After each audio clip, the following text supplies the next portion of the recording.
I will now call to order the city council meeting. Will the city clerk please call the roll? Councilmember Adam, Here. Councilmember Newman, Here. Councilmember Gutierrez, Here. Mayor Pro Tem Engler, Here. and Mayor Taylor. Here. Next is closed session. Ms. Noonan, will you please announce tonight's closed session? Yes, thank you, Mayor Taylor. We have 3 closed sessions tonight. The first 2 are pending litigation pursuant to Government Code Section 54956.9A. First one is Robinson versus the City of Thousand Oaks, and the second one is Keys versus City of Thousand Oaks. And the last closed session is regarding real property negotiations pursuant to Government Code Section 54956.8 regarding property 1868 Teal Boulevard. Thank you. And we have no speakers on this item, so we will go into closed session now, and we will see you in an hour.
All right, we are back from closed session. Ms. Noonan, do we have anything to report?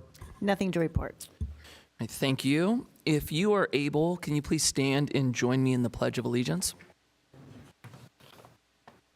Right hand over your heart. Ready, begin. I pledge allegiance to the flag of the United States of America, to the republic for which it stands, one nation, under God, indivisible, with liberty, justice.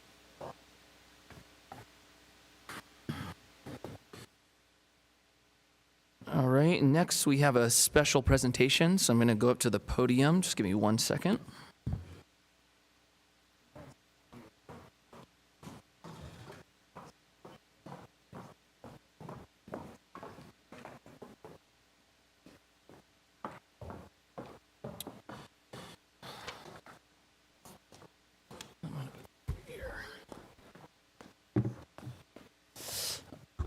All right, our presentation this evening is to proclaim this week as Crossing Guard Appreciation Week. I'm pleased this evening to welcome Paul Weinstein, Associate Analyst for the city's Public Works Department. Where's Paul? There you go. Please join me. Paul oversees the administration of the city's Crossing Guard program, which has been contracted to all city management services. Paul's going to provide brief comments on the program and recognize the excellent work of the crossing guards who help our children and adults cross some busy intersections throughout Thousand Oaks each year. Paul? Thank you, Mayor. Good evening, Council, and thank you for the opportunity to share a few brief remarks about the city's Crossing Guard program. The city has been operating and funding the program since 1964. The city's program currently supports pedestrians at 14 school intersections across our community. Pursuant to council direction on July 8th, 2025, the program's crossing guard services are now contracted through all city management services. This new partnership ensures that we have trained crossing guards present at their assigned locations, supporting safe routes to and from school, and assisting students and families in navigating busy school intersections. Staff will continue to promote walking to school through our robust public outreach, which provides tools to help residents increase walking and biking to school. The City of Thousand Oaks appreciates the crossing guards and the team at all city management services. And for them for providing excellent service to our community. Thank you. That concludes my remarks. Thank you. Thank you. And now I'm going to invite the crossing guards up, and I'm going to give you guys this awesome proclamation. Say thank you, because number one, an organization is only as strong as the team that we have, and we have an excellent team here. Can I invite my council up as well, and can we take a photo with, thank you.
And as you can see, our skill set is not managing traffic. Next up, we have public comments. Will the city clerk please announce the comments? This is the time and place for public comments. Speakers are requested to state their name and community of residence for the record. 7 individuals have requested to speak, and pursuant to council standards, speakers are allowed 3 minutes. The yellow light displays when you have 1 minute remaining. Thank you. I'm going to call all in-person speakers first, and then I don't see any for Zoom for this one. So first up is going to be Randy Elzinga.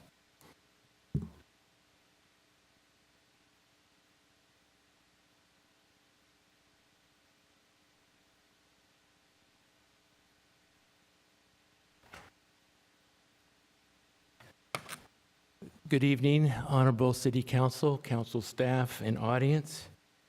I want to respectfully correct the record regarding a claim made during the March 24th meeting concerning the constitutionality of displaying the national motto, "In God We Trust," within this chamber.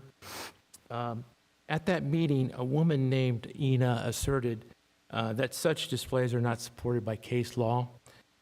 This assertion is inaccurate. Prior to 2022, the courts applied the Lemon test, which was established in the Lemon versus Kurtzman case in 1971, which required government actions to satisfy 3 prongs. Number 1, a secular legislative purpose. Number 2, a primary effect that neither advances nor inhibits religion. And number 3, no excessive government entanglement with religion. However, in June of 2022, the U.S. Supreme Court effectively retired the Lemon test in Kennedy versus Bremerton School District. And that was, the court now evaluates government actions under the framework of historical practices and understandings. Under this standard, longstanding traditions, including the display of "In God We Trust," are more likely to be upheld as constitutional. To illustrate this point, consider the following historical precedents. In 1800, when Congress moved into the newly completed U.S. Capitol, one of its first acts was to designate the House of Representatives as a church chamber. It later became the largest church in Washington, D.C., and one of the largest in the nation. The second one, just 3 days after establishing the first paid congressional chaplaincy, the first Congress approved the First Amendment, including the Establishment Clause, demonstrating that prayer and religious acknowledgement were not seen as incompatible with constitutional governance. And in February of 1961, President John F. Kennedy stated, "The guiding principle and prayer of this nation has been, is now, and shall ever be, in God we trust." These examples reflect enduring American traditions, not religious coercion, and are consistent with the court's current jurisprudence. I respectfully urge the council to consider this historical and legal context as you deliberate on this matter. I thank you for your time, service, and commitment to the community. Next up, we have Gina Marcaccio.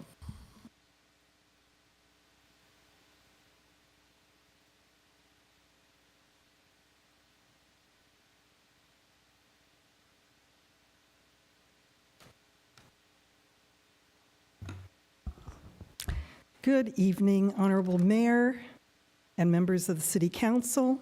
My name is Gina Marcaccio Cagle. We moved here about 10 years ago from LA County. We escaped after being broken into 5 times at our beautiful home in Granada Hills. I had Devonshire Division on speed dial, so we are so happy to be in a safe neighborhood in Dos Vientos. But tonight I wanted to remind you, if I may, that we're quickly approaching our nation's 250th birthday, and we're given a rare and powerful opportunity not just to celebrate our past, but to strengthen the spirit of our community. I'm hoping fireworks and parades bring neighbors together through local events that will inspire community pride, unity, and gratitude. Let's pass on tradition. Folks in Thousand Oaks will remember, because we live in a great, safe city, and I'd love to see "In God We Trust" up above there. Thank you for your time. All right. Next up, we have Anne, and then following Anne will be Scarlett.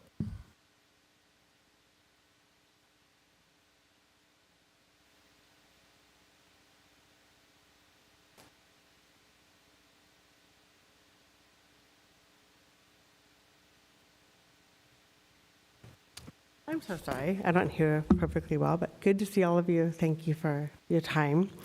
I'm Anne Marie, and I'm from Thousand Oaks. I'm a longtime resident. Our country is celebrating its 250th birthday as a constitutional nation, guided by its founding documents based on godly and biblical principles and moral values. These values have kept our nation pointed towards the freedoms and liberties we hold so dear, including freedom of speech and the others listed in the Bill of Rights. This July 4th, we have a unique opportunity to celebrate as a nation and in our local city of Thousand Oaks the monumental milestone we have reached in becoming 250 years old, a milestone no other constitution has achieved in the world. A simple Google search will show you that special celebrations are already planned across the Southland. These include Huntington Beach having a large parade, the largest Independence Day parade west of the Mississippi, a plaza festival, a 5K run, and so on. Los Angeles is having a major July 4th block party event and many local community celebrations. Torrance is having the City Council officially declared 2026 as the 250th anniversary year of the nation. Oceanside is having a community festival. Paso Robles is having another community festival filled with businesses and services of their community. So, how are we going to celebrate as beautiful Thousand Oaks? I understand Conejo Parks and Rec is working with the city to add special enhancements to make our community celebration special, including extra music nights, family-friendly events, including a 3-legged race, etc. That is wonderful. I'd love more visibility. What if we decorated Thousand Oaks Boulevard with patriotic banners on the light posts? These details can boost our community's pride and morale and spirit as Americans and also as residents of Thousand Oaks. They would take more pride in their city. I would like to also consider maybe t-shirts, maybe posters, things that get people excited about this monumental occasion. I would love to help with this project. I'm happy to offer my time and ideas if the city would like my support. I'm fully aware that the majority of our community's residents will also attend and support the celebration. Thank you for honoring this milestone that is so important to and valued by the community. Thank you for your time.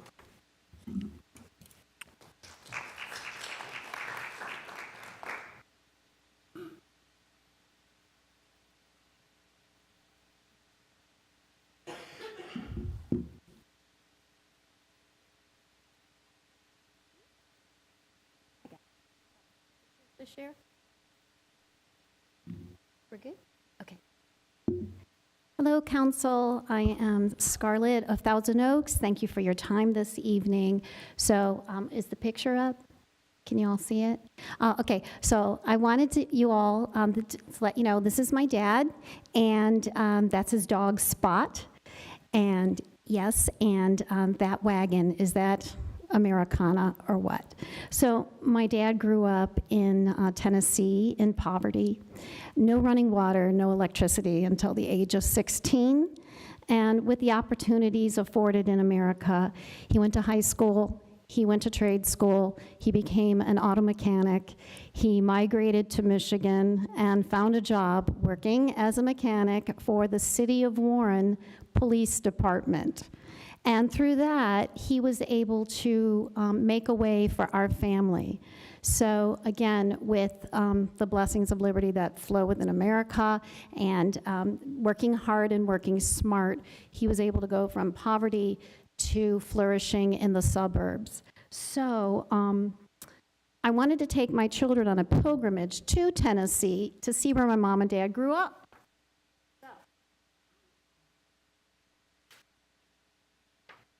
When we got to town, so after this one, I've got one more picture for you. When we got into the city, much to my surprise, I show up at my dad's hometown of Baxter, top left there, and what do I see on the city hall?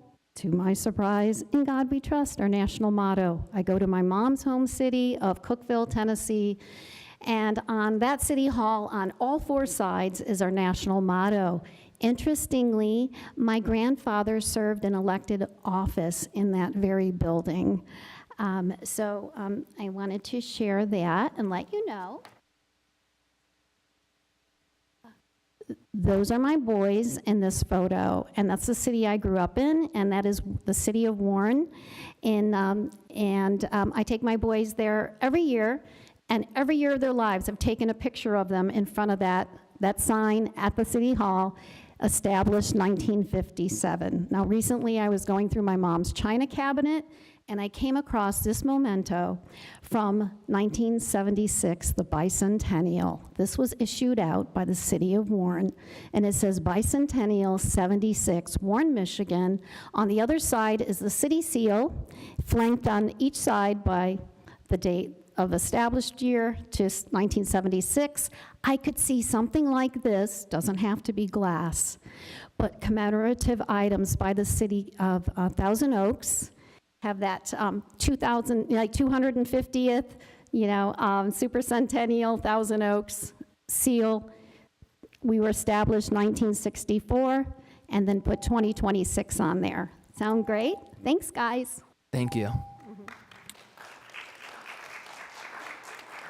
Next up will be Scott Horn.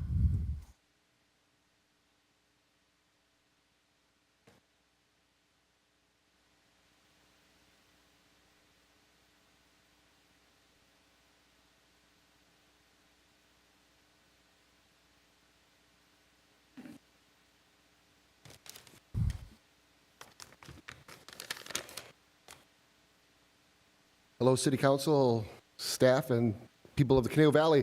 I'm here representing Mother Earth, not figuratively, but the idea of Arbor Earth Day and the Thousand Oaks celebration that will be happening on Saturday. I'm a member of the Organic Garden Club of Ventura County.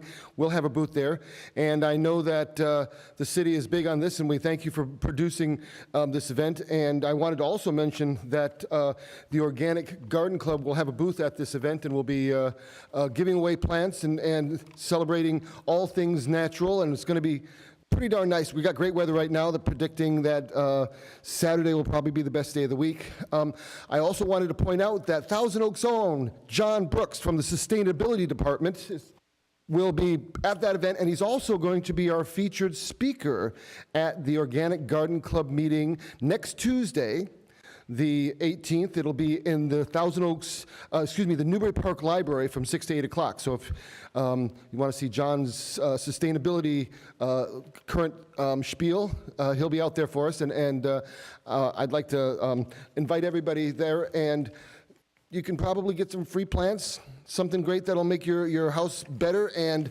all of us celebrate nature like we should be doing. Thanks, Scott. Next up is Michael Steele, and then following and finishing will be Heather Hamilton.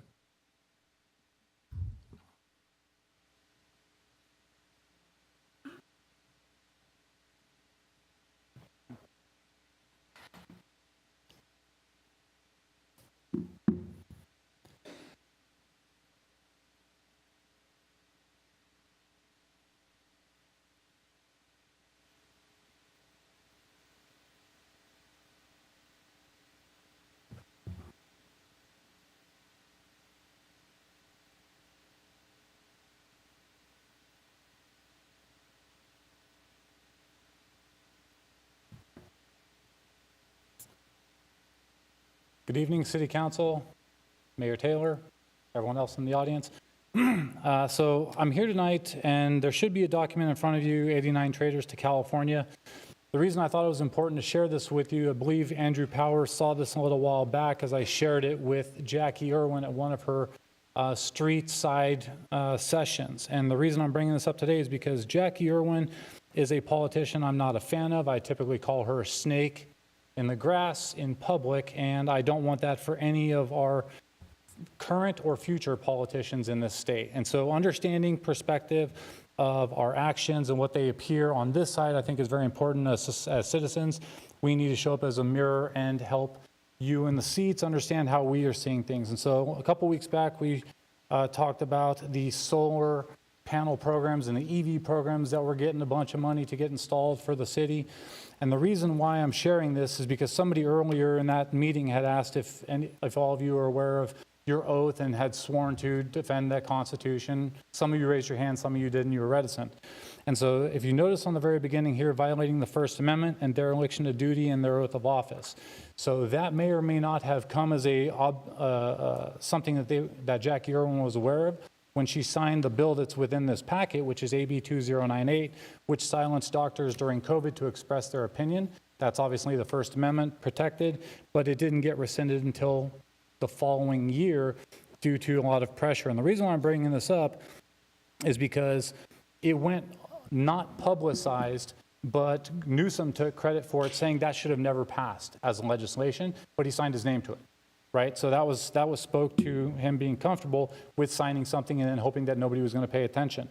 And the reason why I'm bringing this up is because the solar and the EV investments were a bad bet. There was an article back in March that literally the headline says bad bets, massive EV subsidies not paying off. I'm going to try to get this done in less than 60 seconds. We know that there were federal commitments in the tunes of billions of dollars to these programs to try to push them across America. States jumped in to the tunes of hundreds of millions of dollars to push these programs through. Lots of reasons to continue moving forward. I encourage everyone, if you're going to continue to get involved in these programs, to do a lot of due diligence, because there's a lot on both sides. The wrong incentives were part of what moved these things. Specifically, there were a lot of backers who have not only argued for the environmental benefits of EVs, but have also cast them as an economic boon that will create jobs and save consumers tons of money. Less than 20 seconds left. Stellantis announced losing $26 billion on their EV business. Ford has never been able to entice buyers to its electric EV F-150. Who is it? And they will absorb $10 billion. Honda, $5 billion. GM, $7.6 billion. Volkswagen, $180 billion spent on a failed program. And I've used up my time. Thank you. Last up is Heather Hamilton.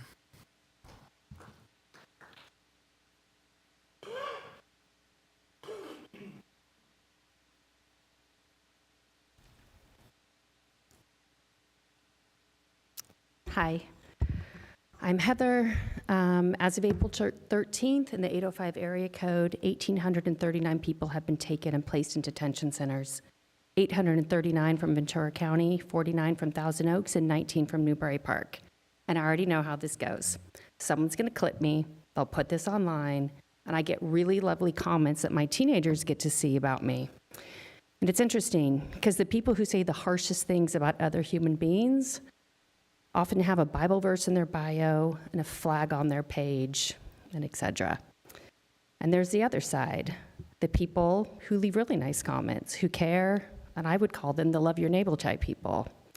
So I came here and I'm like, okay, how do I say something that matters? So I'm going to be a time traveler.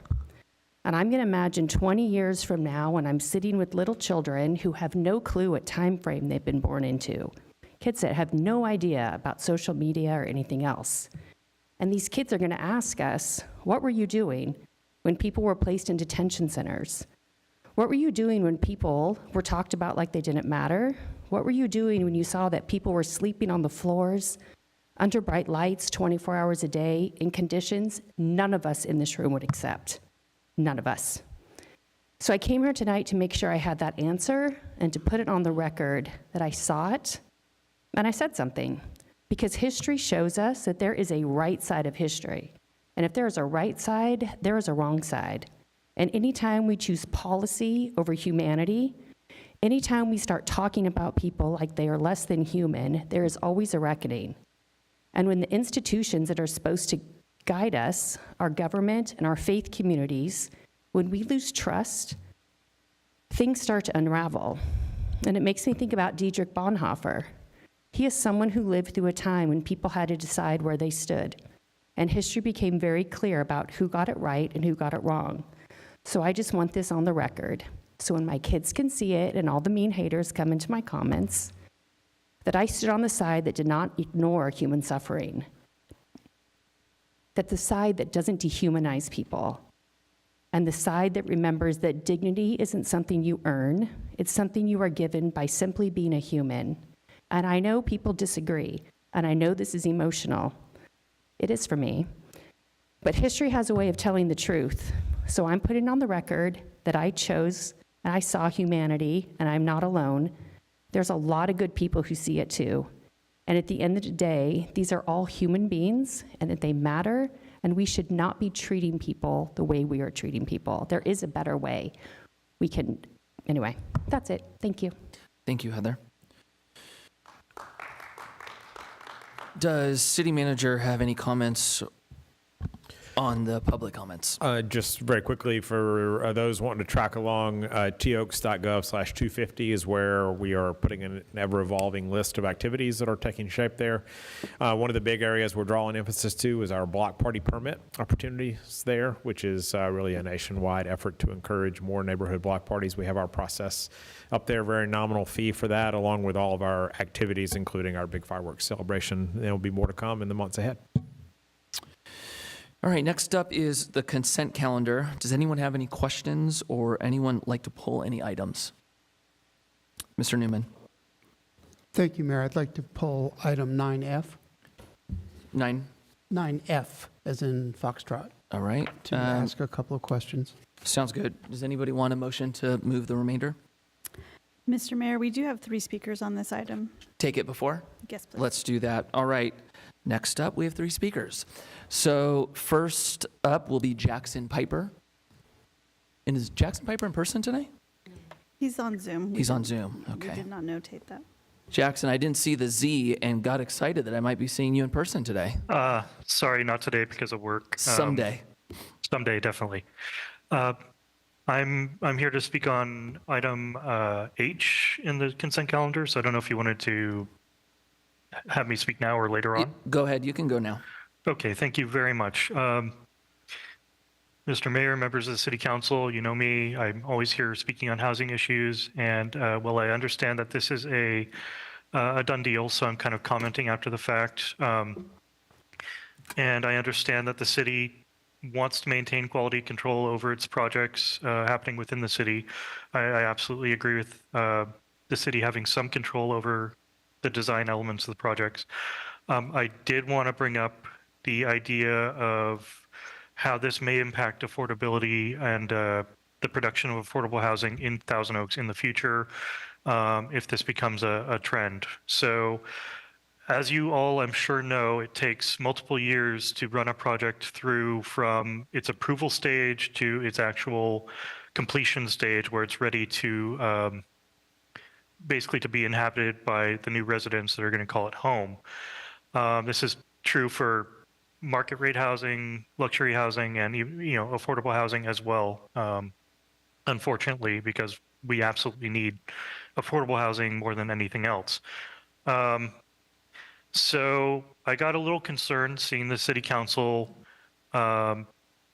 appear to waive off the concerns from the developer, which I think should be substantiated before any decision would be made in the future. But the claims that the financing for the project could potentially be in jeopardy if the council chose to deny these requests to change the materials and features on the buildings. I do, like I said before, think design is very important, but I think there's a different level of importance to design elements that create a sort of nice aesthetic environment for the city versus affordable housing production and the delivery of affordable housing within the city. So I'm asking you for the future to really weigh those considerations. Is the denial of requests to reduce the cost of a project by lowering some of the quality of the design elements going to inadvertently cause affordable housing that would have been built to not be built in the city? Are we going to end up with a crater instead of actual homes that people need? Is it going to sit empty like the Kmart site did for so long? So please consider those items, and with that, I'll leave it for now. Thank you. Thank you, Jackson. And next up will be Karen Wilburn.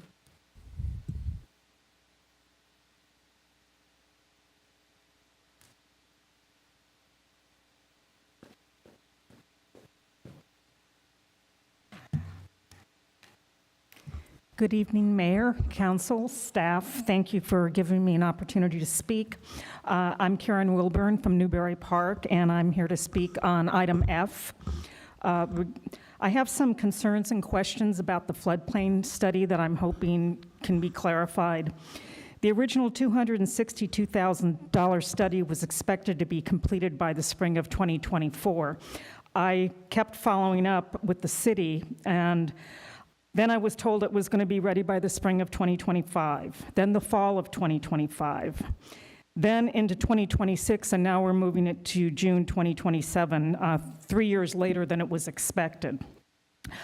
I honestly mean no disrespect to staff, but I would like some clarity on how the cost and delivery time were so underestimated. Did this arise because of preliminary findings? Uncovered more work to be done? Have there been any preliminary findings? Can anything be released to the public as far as where we're at with this? The staff report also mentioned several property owners have contacted staff regarding expected outcomes, and a peer review of the study model was ordered in 2025. Now, the wording in the staff report seems to imply that peer review was a result of these inquiries. I'd just like some clarity on this. Maybe it was just poor wording in the staff report. And I wonder if any property owners actually questioned the manner in which the study was being conducted. Last, I'd still like a little bit of clarity on what areas of deficiencies we're studying. Is the study also expected to cover deficiencies in the city storm drain system that the Army Corps of Engineers seem to think might have included the flood or made the flood problem more? If it's just the flood channel that we're looking at the deficiencies, why is the city taking the lead on this? Isn't this something that the county and the Watershed Protection District should be taking the lead on? So those are just some of my thoughts, and I thank you for your time. All right. Next up, we have Scott Horn.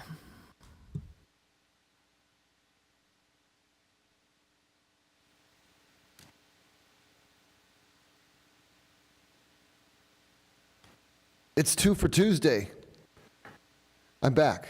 My name is Scott Horn. I'm a resident of Newbury Park, and I'm also speaking about the South Branch Arroyo Caneo Floodplain Improvement Project, which your consent agenda asks for another $215,000 more, bringing it up nearly to $500,000. Now, trying to talk tech on this, I'm not, but I will talk about what this is. This is the creek, the Conejo Creek that runs right through Newbury Park, right through my neighborhood. It subdivides it in half, and it involves the people whose houses are in the floodplain, and it involves the flood control. The city doesn't even have anyone employed as flood control, I don't think. And I kind of get the same sort of a feel like, what's going on here? But the point I'm trying to make, I think, is that this does seem like it's a county issue more than anything. Why are we leading on this? And I'd kind of like this to be brought out a bit more to understand what's going on here. And Karen brought up good points about the timing. I know things sometimes take longer, but the idea that the Watershed Protection District should be taking the lead on this, especially now that it's like twice as much money as it was before and twice as long, it'd be nice to understand what's going on here. So I'm thanking you for your time, and I'm going to say, I hope to hear back on this. Thank you. So why don't we do this? Do you want to respond to any of the comments, and then we can move the remainder, and then we could talk about that item one? Just the only thing I was going to speak on was just the response regarding the. Okay, so then let's start. Why don't we move? Will somebody give me a motion to move the remainder? Mr. Adams, can we get a vote on that?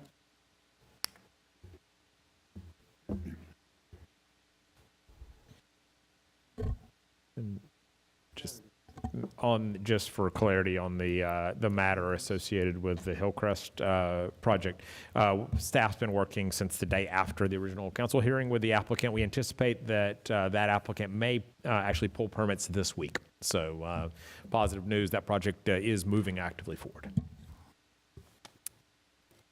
And that motion passes, and your ordinance title is an ordinance amending Thousand Oaks Municipal Code relating to regulation of commercial filming in the city, repealing and replacing Title IV, Chapter 8, Ordinance Number 1748-NS. Okay. Thank you. And now I'll give the floor to Mr. Newman. Thank you, Mr. Mayor. I do have a couple of questions. One is echoing questions that were already asked in public comment. We have a different government altogether, a different agency, the Ventura County Watershed Protection District, that is responsible for flood control. That's what they do. They look after the floodplain that goes through Newbury Park, and the city does not, because this other government does that. So given that, my question is, why is the city paying 1 penny for something that is the responsibility of a different government? Why are we expending anything on this project? Good evening, Councilmember Newman, Nader Haidari, Public Works Director. In regards to your initial question there about the city's involvement in the project, most of the homes along the area that is being studied, the entire the South Branch Arroyo Conejo, are city residents. And the purpose of this study at this phase of this project is to study the local drainage systems as well as the watershed as a whole, to see what improvements can be done potentially to lower the amount of homes that are currently having to pay flood insurance, as well as to determine if the FEMA maps, which are currently in existence, are accurate, or if they were inaccurately drawn by FEMA, which has the potential of ensnaring more properties into the floodplain and requiring homeowners to pay flood insurance beyond what really should be done based on the actual modeling. If the study finds that there are some sort of physical improvements needed on city side, not beyond the WPD territory, as it were, would that put the city in the flood protection business?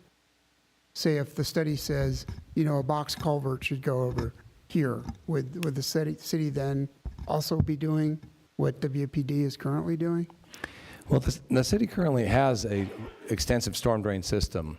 The Watershed Protection District handles the larger and more, the largest infrastructure that passes through, including the South Branch channel itself. But the majority of the storm drain system in Thousand Oaks is managed by the city of Thousand Oaks operated and maintained by the city of Thousand Oaks, and we do have a floodplain administrator on our staff. So while the Watershed Protection District is responsible for certain drainage structures, they are not responsible for all drainage across the entire city.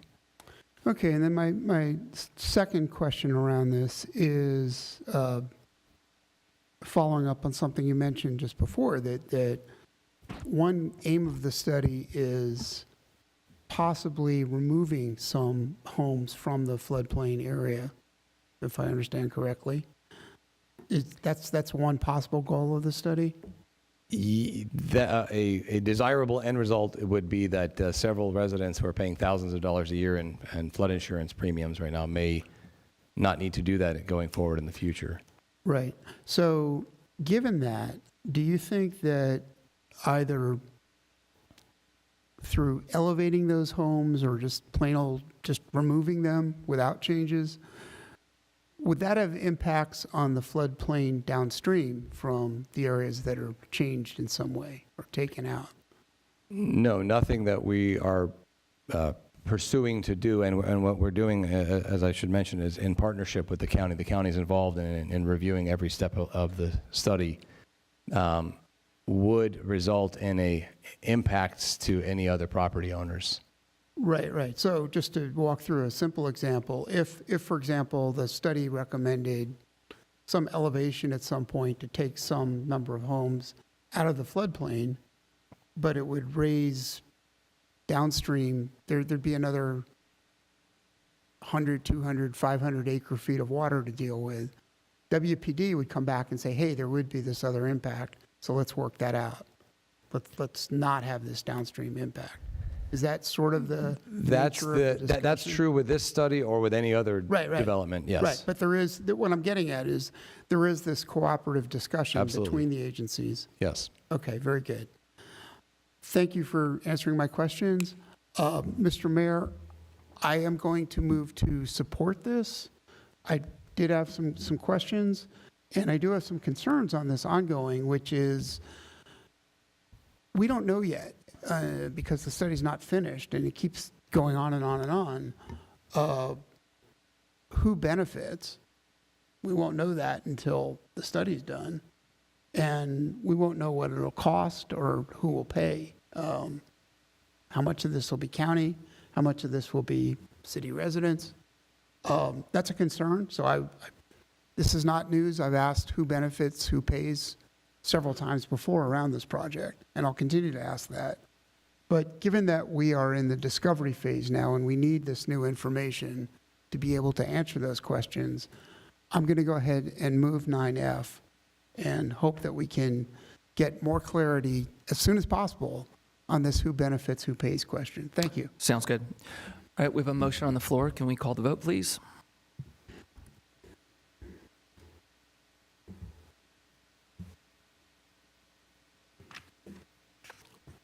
And that motion passes 5-0. All right, next up is our public hearing. Will City Clerk please open this hearing? Hearing advertised as required by law is open to consider agenda item number 10A.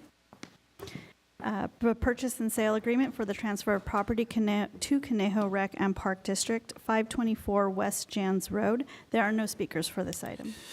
All right, and presenting the item tonight is Public Works Director Neda Hardari and Deputy Public Works Director Ted Gerber. Good evening, Mayor and City Council members. My name is Ted Gerber. I'm the Deputy Public Works Director and the City Engineer in the Public Works Department.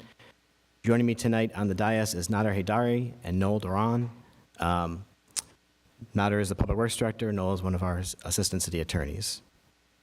I'm presenting on an item that was last before you in October 2025, the transfer of ownership of the city property at 524 Jans Road to the Conejo Recreation and Park District for the development of a neighborhood park. The parcel to be transferred is about 1 acre in size and was dedicated to the city as open space in 1983.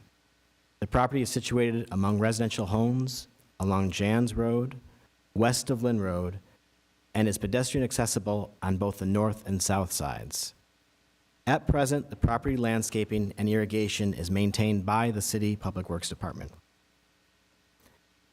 In October, the City Council authorized staff to proceed with property sale negotiations with CRPD. At the same time, the City Council declared the site as exempt surplus land contingent upon transfer to CRPD. In November, the City's Planning Commission reviewed the potential disposition of property and transfer to CRPD and found the action consistent with the general plan's goals and policies. Our team worked closely with CRPD, discussing preparation of the property and negotiating the terms of the transfer. This was a cooperative effort, and CRPD is fully on board with the two agreements that staff are now requesting that the City Council approve. The first contract is a purchase and sale agreement that transfers ownership of the 524 West Jans Road property by grant deed to CRPD for a sale price of $1. The agreement provides for a 120-day investigation period following tonight's approval, during which the city will complete minor improvements to the property, including separating the existing irrigation system from the city's adjacent right-of-ways. The second agreement is to license CRPD's use of a sliver of land shown here in an orange outline just east of the property, which is outlined in blue.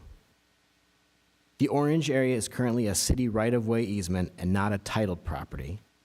The license agreement grants CRPD the non-exclusive ability to encroach in this area without restricting the public's access, and obligates CRPD to clean and maintain the travel pathway through the right-of-way, as well as all landscaping, sidewalks, irrigation, and other utilities at CRPD's sole expense.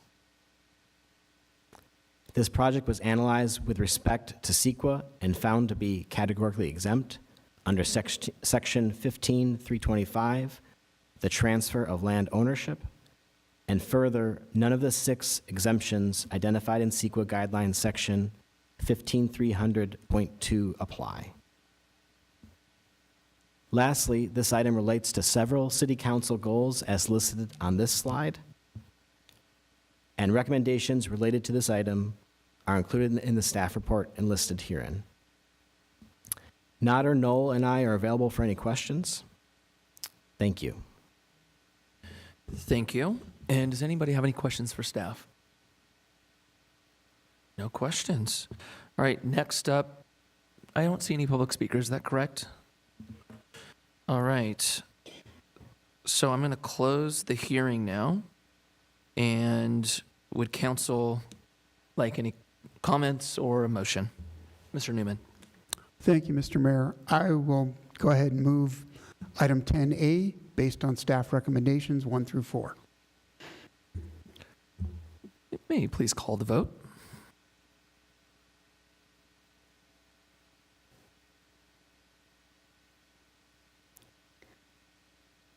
Councilmember Newman? Aye. Thank you very much. That motion passes 5-0.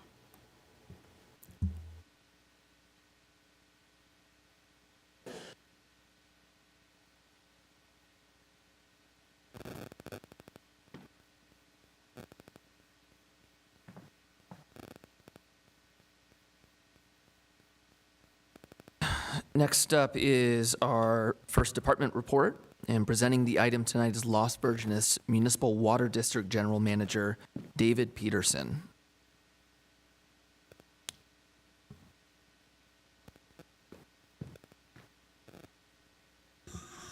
Good evening, Mayor and members of council. Thank you. My name is Dave Peterson. I'm the General Manager of Los Virgenes Municipal Water District and also what we call the administering agent of our Joint Powers Authority. I wanted to introduce a number of our team members who are here with me. Jessica Forte, who is our principal engineer with Los Virgenes. Ricky Clark, who is our public affairs associate. She's going to be giving you a brief overview of the project that we are working on. And then also Colin McCoy, who is with our constructor, Walsh Construction. So I'm going to be short. I just wanted to outline 3 things. Number one, I wanted to thank and recognize the city staff. You have an exemplary city staff, very professional. We've worked together on this over the course of more than a year. Akbar, Nader, Ted, and their team really did a great job to work with us, represented the city's interests very well, and we came to an agreement that is before you that I think really recognizes the key issues around the project that you'll hear about from Ricky. Just two other points about it. It is a water project that is regional in nature. It's a critical project for our region, both LA County and Ventura County, in terms of providing a more drought-resilient supply of water. And I think we all recall 2022 when we were facing some of the toughest water restrictions in our history. This project will indeed help us so that we don't face that again. And then third, and probably most important, I wanted to directly give you my commitment on behalf of our organization, the JPA, that we will take the care and put the thought into building this project in your city to the standards that you expect in your staff. And that if at any time there are concerns or problems, that we will be accountable and we will respond to them in a timely way. I know it's important to you, and I know the city's residents and businesses are critically important, and so I want you to know that you have that commitment from us at the highest level. And so with that, I think Ricky is up next, unless Nader, you wanted to give introductory remarks? Okay, Ricky Clark. Thanks, Dave. Good evening, Mayor Taylor, council, and city staff. Thank you for taking the time to let us share a bit about the project and the MOA. So quick overview of LV and the JPA. I won't go through every single bullet here, but Las Virgenes and Triunfo are two separate agencies that join together to form a JPA to provide potable water services, wastewater, composting, and now the Pure Water Project through our joint partnership, aka the JPA. So through that, we will be serving 105,000 residents throughout our service area and implementing this project. So here to talk about the Pure Water Project that Dave kicked off on. This is going to be our largest CIP in the history of the JPA, and it's going to be critical to our community. So it's going to create a new local supply of water to the tune of about 30%, where we do not currently have one. We are 100% reliant on imported water, which leaves us very vulnerable to issues that we all experienced together during the last drought.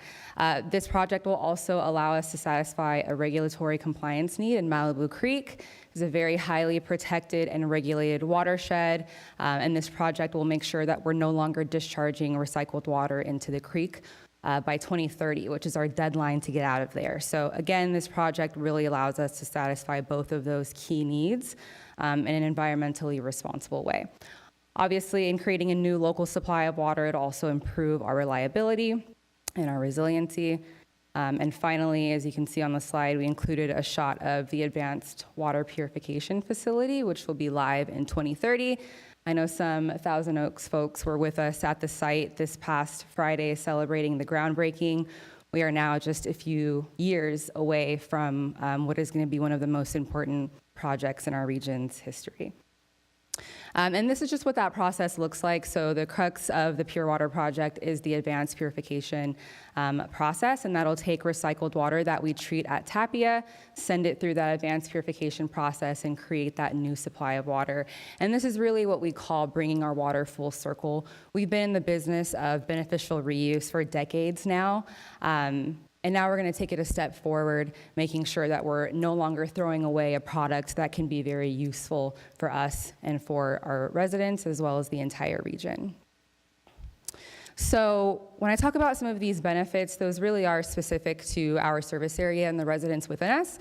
But this project really has a lot of regional benefits that impact residents within the city of TO, and that's reducing the risk of regional water shortage. And I especially want to highlight the interconnection that we have with Callegues Municipal Water District, which is the wholesaler for the city of TO. That interconnection that was completed just a couple years ago will allow us to exchange water molecules between our agencies so that if ever there is another shortage or some kind of operational issue, we'll be able to swap water supplies. So when we talk about bolstering our own reliability within our service area, it really does have regional impacts that impact all of us. This really is a partnership and a regional project. So of course it's going to reduce our reliance on the state water project, anytime we can take less water from that system, it frees up water for other agencies, including those served by Calleguas.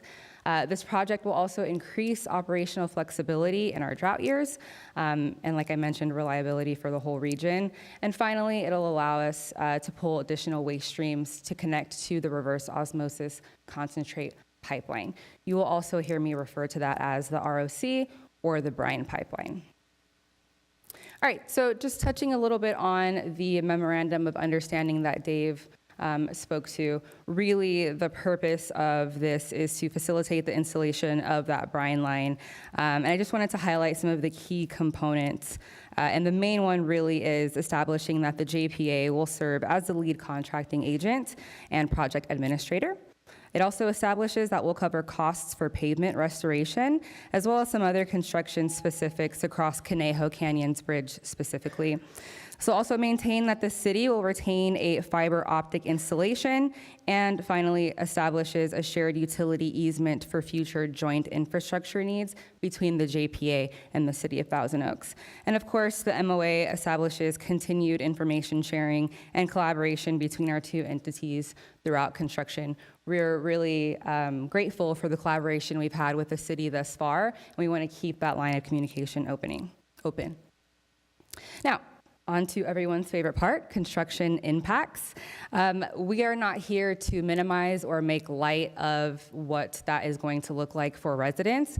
What we really want to do is drive home that we are going to exhaust all opportunities and resources available to us to make sure that we're mitigating those construction impacts for residents. So as you know, the ROC brine line, it runs through multiple reaches within Thousand Oaks, including reaches 2A, 2B, and 3 along corridors including West Hill Crest Drive, Lynn Road, North Moore Park Road, and Rancho Conejo Boulevard. So the main anticipated and, of course, temporary impacts that I wanted to highlight were lane closures and traffic control during pipeline installation, pavement disturbance along the alignment, and, of course, construction activity near downtown Thousand Oaks and some residential corridors. Now, as established in the MOA, the JPA will be responsible for all pavement restoration, and roads will be restored to original condition or better. We'll work with our contractors, Walsh being one of them, to minimize community disturbance and support businesses through a business support plan that I'll touch on in just a minute. Finally, the city will retain inspection rights and approval authority over discretionary change orders.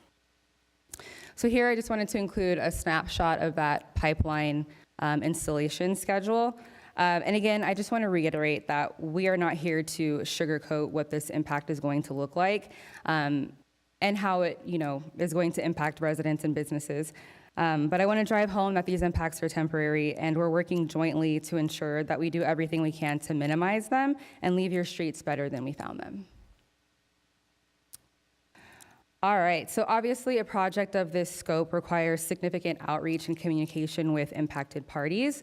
So we contracted with Arellano Associates, essentially through the completion of construction of the AWPF, and they bring with them a very strong history of construction outreach specifically, so really tapping into their specialty and doing everything we can to communicate this project adequately. So some of the core themes that we've established are safety, trust, and transparency. And I've also listed several components of that outreach program, but I really want to focus in on that business support program because I think that's what's going to be the most relevant for businesses in your community. To help mitigate construction-related impacts and, of course, maintain positive relationships with local businesses, the JPA, together with Arellano and Walsh, will implement this plan focusing on clear communication, access preservation, business promotion, and proactive mitigation of construction impacts. Different components of this plan include advance notice of construction activities, probably one of the most important, as well as signage and wayfinding, temporary parking solution, pedestrian access maintenance, and marketing assistance. These will be tactics that we'll be making available to recognized impacted businesses along those pipeline reaches. And here I just wanted to include some REACH-specific outreach. So as I mentioned, we will be targeting some of those impacted businesses well ahead of time and employing some of these tactics to ensure that they have the support that they need to continue business throughout the project. And really quickly, I just wanted to touch on some of the programmatic outreach that we've conducted over the years. Some of you have been over to our demonstration facility or some of our other events, but really this was a big part of our outreach in that we are able to invite people in using that core theme of transparency and teach them about the technology, the importance of this project, and most importantly, how it's going to impact them. So since the facility opened in 2020, we've conducted hundreds of tours and have hosted more than 3,000 visitors to learn about this project and how much of a benefit it's going to be to the region. So this has really been the foundation of our outreach.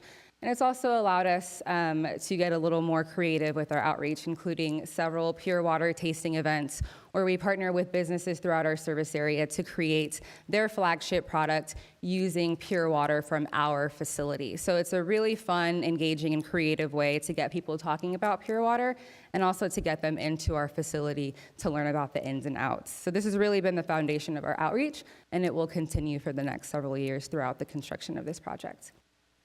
Also, probably one of also the more fun things we've had to do, that is the Full Circle podcast. This is essentially where we take all of the information that we cover in the demo facility and we talk about it in a podcast that I also get to host. And so this allows us to meet our audience where they are and get that information that they would get on a tour out to them through their speakers or through their screens, because this podcast is available both on YouTube as well as Spotify. So really trying to do our due diligence in getting the word out well ahead of construction. So I won't run through these. This is an extensive but not exhaustive list of some other outreach points that we've had for pure water in the region just over the past few years. So really just trying to show that we've done the best that we could and will continue to make sure we get the word out and message the importance of this project, not just to our service area, but to the entire region. And with that, I'm happy to take any questions that you might have. Thank you for that presentation. Any questions, Mr. Adams? Oh, thank you. Well, thanks for coming down. I just need a little brief education on a couple things. So the Joint Powers Authority, Las Virgenes Triunfo Joint Powers Authority, wants to build a pipeline starting in Westlake Village, going through Thousand Oaks, going to Newbury Park, right? Correct. It's called a reverse osmosis pipeline, otherwise known as a brine line, correct? Correct. So in simple terms, how does a brine line work exactly? Sure, thank you for asking. So the brine line is going to carry the byproduct from the advanced purification process, which is mainly brine as well as some other constituents, through a pipeline to connect to an existing salinity management pipeline owned and operated by Callegues Municipal Water District, who is your wholesaler.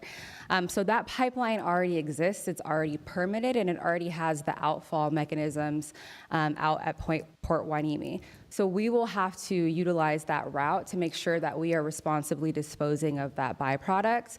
And because that pipeline has already been built, it was the most feasible to connect to that pipeline and take that route. Oh, I see. Yeah. Oh, that's interesting. So where does the brine come from?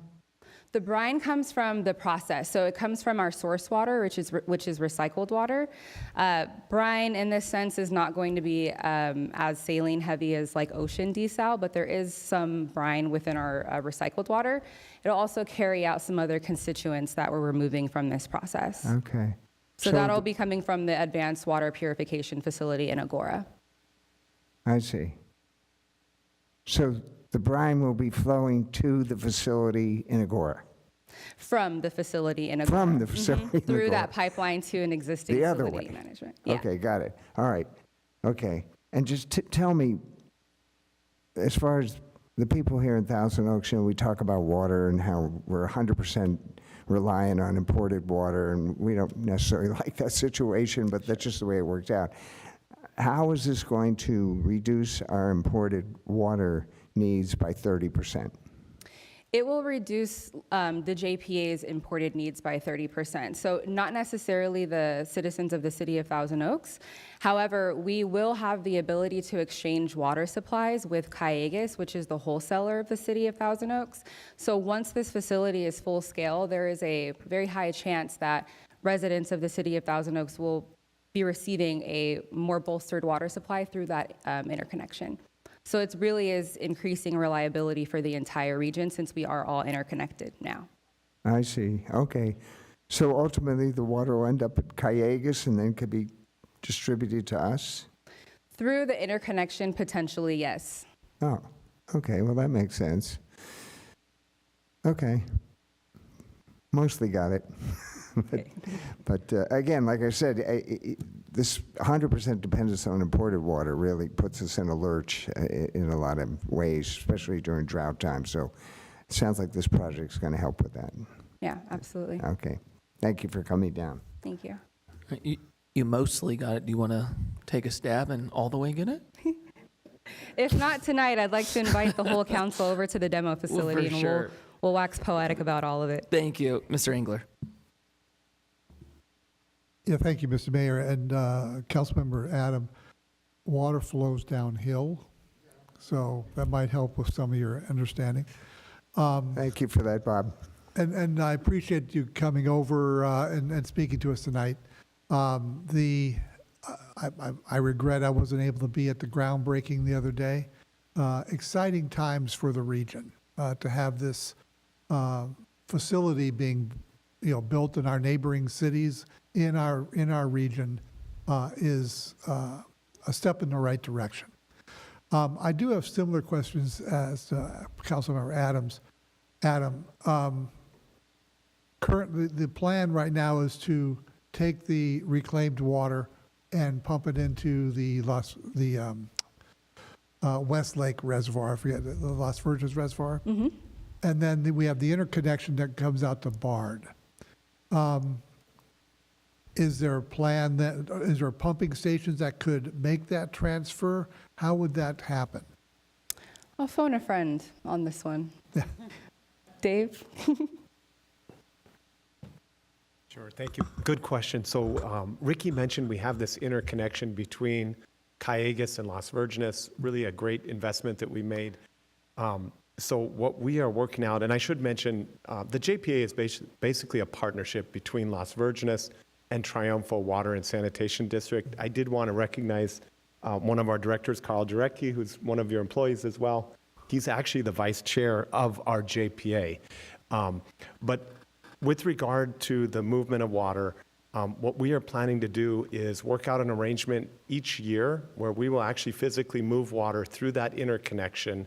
It's on Lindero Canyon Road from LA County into Ventura County, and that will deliver that water to Triunfo. And Triunfo is entitled to 30% of the water, 29.4% of the water that we produce. So that water will move into Ventura County. It will go into Callegues' water system and help to supply the eastern portion of Ventura County. And as Ricky mentioned, in water, everything is interconnected. And so when one area receives a local source of water, it really helps the whole region, because what that does is really preserves the limited imported water that we all rely on and makes that go further. So there are benefits that are more broad-reaching than the actual benefit to the agency that receives the water molecules. Would some of our city customers, not so much our city customers, but say customers out in the east side of our town, North Ranch, that area, would those be the prime customers that might receive this water? So it would be the Oak Park Water Service area, which includes, Oak Park and the surrounding area. Thank you. Thank you. Mr. Newman. Thank you, Mayor. And thanks very much for being here, for your presentation. I have some questions about just the wastewater aspect of the brine line, which is the thing before us tonight. So there's waste produced at your plant. It would go through this brine line and come through Thousand Oaks. And just so I understand the routing, it would flow through to the pipeline would run to Newbury Park, down the hill to Santa Rosa Valley or thereabouts, eventually head to, where would it be purified before heading to the ocean? So the purification actually happens at the new facility that we're building, and we had the groundbreaking for on Friday. That facility is on Agoura Road in the city of Agoura Hills. And so that's really where the brine is created. So if you will, this treatment process, the water is basically pumped and forced through a membrane, and that membrane only allows the pure water to pass through. All of the rest is the reject or brine water. That goes through this pipeline that will traverse through the city, and eventually it goes all the way down into the Santa Rosa Valley. It passes where Hill Canyon Treatment Plant is. Is the water, the brine rather, that comes through this brine line, is it then subject to further treatment downstream? No, it's not. It's really just conveyed. It is then reaches the salinity management pipeline of Calleguas, and then eventually makes its way to the ocean. There's no further treatment of it. No further purification. Okay. So I have two sets of questions. One is a benefit, one is perhaps a disbenefit, but we'll find out. The benefit part, I did not realize. I learned only recently that our biotech industry here produces briny stuff, quite a lot of it, that is so briny, it's above, I don't know the concentration level, but it's above the limit, is my understanding, of what our wastewater treatment plant here, which is a very good plant, but it is so concentrated we cannot accept it. So is there a benefit for our biotech community here to be able to tap into this brine line and send that down toward wherever it's going to go? Yes, absolutely. And in fact, we've talked with the city staff, with your team, Akbar, Ted, about this. You know, when we conceived this alignment for the brine pipeline, I wish I could say that we had this great foresight to route it through what is your most vibrant business sector and the biotech sort of hub of Thousand Oaks. We actually really fairly recently identified this opportunity and believe that this pipeline can be a great resource to that biotech corridor, and we are eager to be a partner to support that. There are discussions going on with Calleguas Municipal Water District, our agency, and even with your staff to talk about that and to talk about how can this pipeline really provide benefit for that biotech corridor, Amgen, Takeda, and then even more broadly, and even looking ahead to the future plans that the city has. So I do think it can be a resource, and we would be eager to be a good partner with the city to do that. So given there's already a large number of, in fact, what they're doing right now, because they can't go to our wastewater treatment, is every day it's going out in trucks. I don't know the actual amount being trucked out, but given that that's a problem, a big enough problem to have multiple trucks moving every day, given that it's not just Amgen and Takeda, there are other facilities coming, there are many other biotech startups here. Are we confident that the pipeline will have adequate capacity to take on the additional brine from the biotech industry here in Thousand Oaks? I do feel confident in that, and I'll say that, you know, when we really started to identify this opportunity, we've actually looked at upsizing the pipeline. So the original pipeline is 12 inches. We do have capacity remaining in that 12-inch pipe to add brine, including brine potentially from Amgen.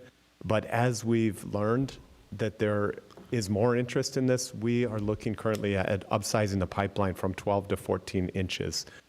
We feel like it's a modest investment to really plan for the future. And our thought is, let's install this one time and plan for the long term. So we're ready as an agency to make that investment so that we don't have to come back and do it again. Yeah, so I mean, I appreciate the questions my colleagues have asked about the water benefit, and I agree. It's great to have alternatives to the SWP. We just never have had alternatives. So a second supply is most welcome, for sure. But there's also this additional benefit of a safer way and more cost-effective way to deal with the brine we're already producing here and maybe producing more of in the future. Yes. Great. Great. I do have an environmental question. I'm not sure if the JPA, I think this is outside your jurisdiction, and if it is, please tell me, but I'm curious about this. As with any purification project, there is a waste byproduct. There are at least 4 classes of waste that get pulled out that are potential concerns downstream. And these are salt, of course, brine, microplastics, PFAS chemicals, and pharma residue. So for all of those, I'm wondering, wherever this brine line goes, before it's dumped in the ocean, is it treated further for treatment or removal of those 4 classes of substance in any way? And if so, where does that happen?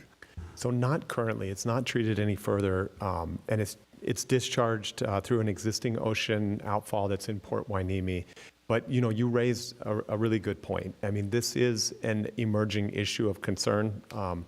One of the great things of advanced treatment is it's very effective in removing these compounds, and we don't want those compounds in our drinking water. But the second question is, where do they go? And they do go in the brine. And so long term, I do think that there will be increasing regulatory focus on these compounds and how to manage them. I would say the knowledge is really around human health effects, but there may be ecological health effects as well. The ocean outfall is permitted by the LA Regional Water Quality Control Board. Right now, we are very confident that the concentrations of those compounds, we can easily meet those regulatory requirements. So we don't expect to have a concern currently, but as far as the future, it may require some additional level of management, and that could include treatment.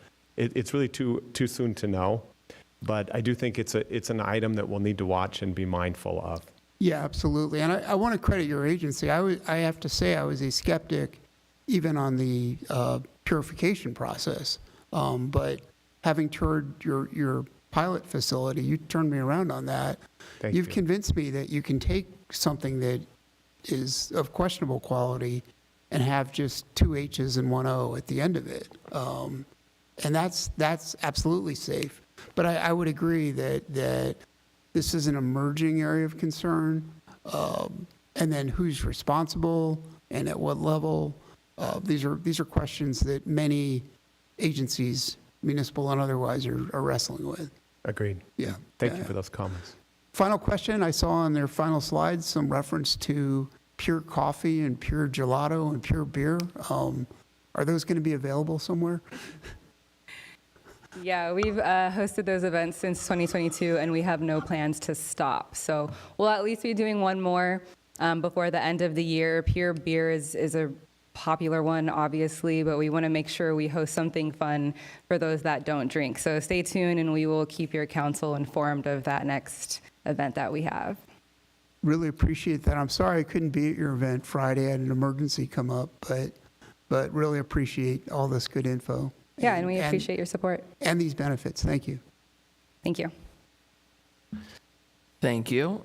Great questions, Mr. Newman. I love the opportunity. I didn't even realize about Amgen and the potential help there. I think that's I had no idea that they're trucking out. They're producing so much that there are trucks rolling every day. I'm glad you brought that up. pull That's that really out, cool. yeah. And thank you for the presentation. Now, we had no public speakers for this. I feel like we got questions out, so I'm going to ask for a motion, and if anybody wants to leave a comment with that, they can.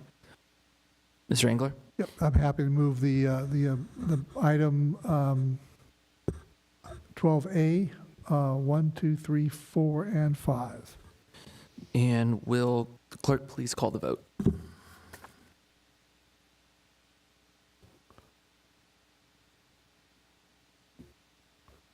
That motion passes 5-0. Awesome. Thank you all for joining us tonight. All right, next up is our second department report. And presenting the item tonight is Community Development Analyst Lynn Oshada, Finance Director Jamie Boschiorino, and Assistant City Attorney Noel Duran. And development staff is also available for question. who I believe is going to be joining us on Zoom. Is that correct?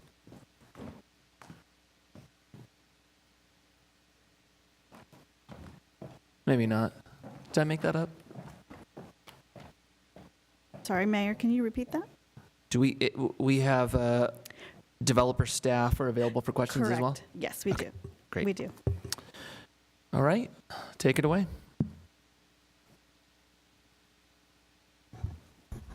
Good evening, Mayor and Council. The item before you is a status update on the Hillcrest Home, a 78-unit affordable home ownership project. The project is located on the corner of Hillcrest and Herbs. In 2021, the city acquired the property for $10 million using general funds and the housing successor funds. In 2022, after an RFPQ process, City Council selected People Self-Help Housing. In 2024, the project's entitlements were approved. Also, the DDA was executed by the city, People Self-Help, and the Housing Land Trust of Ventura County. Since City Council approval of the DDA, the developer has secured approximately $2.5 million in funding. However, due to increased construction costs, the estimated project cost has risen to $51.2 million, leaving a $4.7 million funding gap. Last month, the DDA closing deadline was extended to March 2027. This provides additional time to assemble full project financing.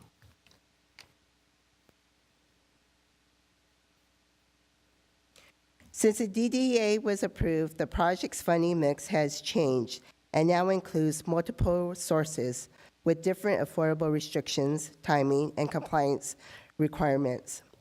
These requirements may not fully align with the current DDA, so amendments may be needed to support the project.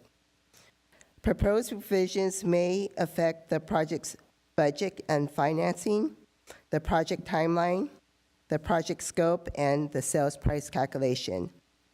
Staff is therefore asking for authority to negotiate amendments and return any final DDA changes to City Council for future consideration. The goal is to improve project feasibility while preserving long-term affordability. Staff is requesting direction to study a citywide impact fee waiver for 100% affordable for-sale projects. A waiver could help reduce the project's $4.7 million funding gap. Any waiver would apply only to city fees, and staff will return later with a recommendation for council consideration. The developer has requested two main amendments to the approved entitlements. First, by removing the private balconies required for all unit types, and second, by removing conditions requiring undergrounding of 2 utility poles.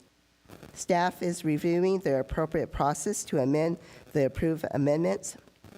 These requests are being evaluated as part of the broader efforts to reduce the project's funding gap and support the feasibility of the project. Staff goal is to keep Hillcrest Homes moving forward by supporting funding solutions and refining project terms as needed. Following City Council direction, staff will continue coordinating with the developer on next steps. These are the recommendations before you. And if you have any questions, the development team is here, and as well as city staff to answer any questions. Thank you. Thank you for the update presentation. Anybody have any questions for staff? Was that a yes or no? I'm sorry. That's a maybe? Okay.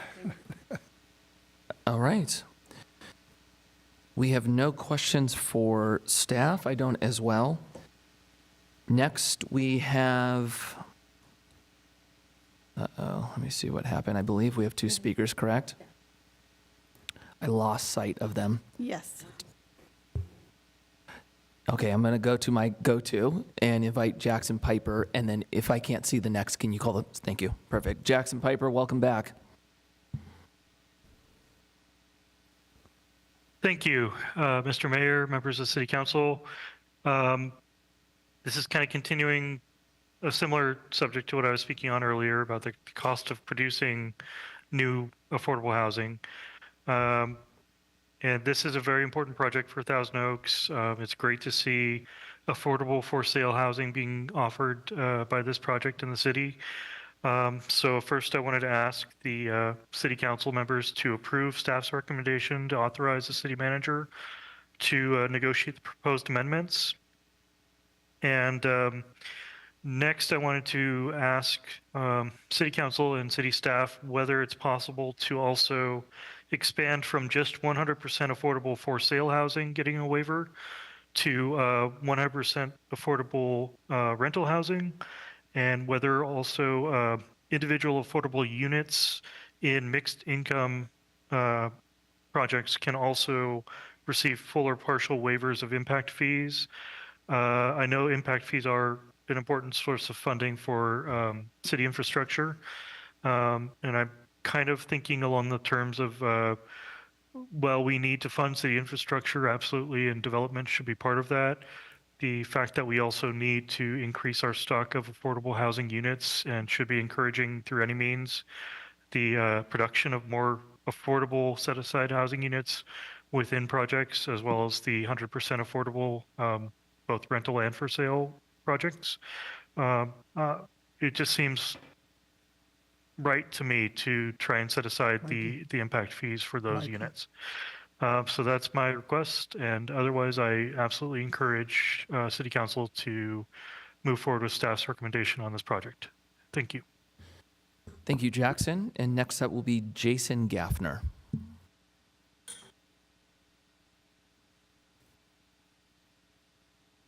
Good evening, Mr. Mayor, council members, and staff. Thank you for the opportunity to speak. My name is Jason Gaffner, and I represent the Housing Trust Fund Ventura County and Housing Land Trust Ventura County.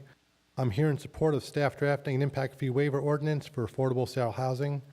From our experience financing affordable housing throughout Ventura County, one of the most persistent challenges, especially for affordable home ownership, is closing the gap between development costs and what low and moderate income households can afford.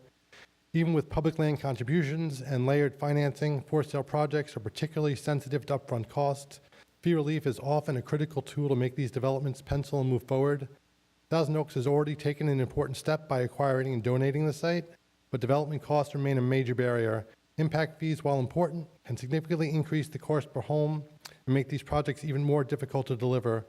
Reducing these costs can be the difference between a project moving forward or stalling. The Hillcrest project is a strong example of the type of housing we need. It will deliver 59 homes for low-income buyers, 19 homes for moderate-income buyers, housing types that are extremely limited across the region. This is exactly the type of project cities across Ventura County are struggling to deliver: affordable housing, home ownership for working families. Equally important, adopting this ordinance establishes a consistent citywide policy that can encourage future affordable home ownership development. Predictability in local policies is key for developers and financing partners when evaluating whether to pursue projects in a given jurisdiction. We view this as a targeted, high-impact strategy that aligns local policy with the goal of expanding affordable homeownership opportunities. We respectfully urge the council to direct staff to move forward with drafting the ordinance. Thank you for your time and leadership on the issue. Thank you. Staff like to respond to any public comments first. Thank you, Mayor. Just in reference to Mr. Piper's question on the waiver being broadened to rental affordable housing, we did look at this request from People Self-Help Housing. At this point, the consideration is only for 100% for sale affordable housing. This is the most difficult type of affordable housing to construct in any city, and it's often only done by nonprofit developers, not private developers. So at this time, we're just focused on 100% for sale affordable housing waiver. Certainly something, into the future we could consider expanding. Thank you, Jamie. And then Ms. Gutierrez had a question for staff as well. I didn't have a question. I wanted to move the item, so I didn't. If there are any. I misunderstood that. Before we do, any additional questions for staff? Ms. Gutierrez. As my screen goes blank, I think it was item 12B. Thank you. I'd love to recommend or move this item. And my question earlier related to Mr. Piper's comments, and I had not yet considered the impact fee waivers. And I didn't get a chance to ping Tracy in between that comment and now, so I will ask if it is possible to bring an item back to the agenda to discuss that. And I understand that we are limiting this to for sale because it's the hardest, and also just being considerate of the nonprofits and the partnerships there. But as we move this forward, and I'm really excited that this was a staff recommendation, thank you for that, and the very real realities of our housing crisis, more specifically related to affordable housing and low-income housing, I'd like to explore this further so that we can be a reputable, attractive city for more of these types of partnerships and developers to find us. And then I'd like to shout it from a rooftop as well. So I'm not sure if... No, so in answer to your question, what you are asking staff to do is actually to research and evaluate this. Staff believes, based on a cursory review, that in order to move this project forward, we really need to consider doing this, because this is, again, for sale projects are the most difficult affordable housing projects to do. And the only way that this will pencil out is to consider ways to cut costs. So at this point in time, staff is only recommending that, and we're recommending that to focus on that because of the timing. So to broaden it at this point, I do have concerns with our ability to get back to you in time. And we will come back to you with the actual ordinance on that. Yes. There's nothing that prevents City Council from directing staff to evaluate other fee waiver opportunities. But at this point in time, my recommendation would be to focus just on the for sale project because timing is really critical at this point, if that makes sense. Yeah, and if I might add, one additional piece for council to consider is, so this is specific to this particular project, moving it forward.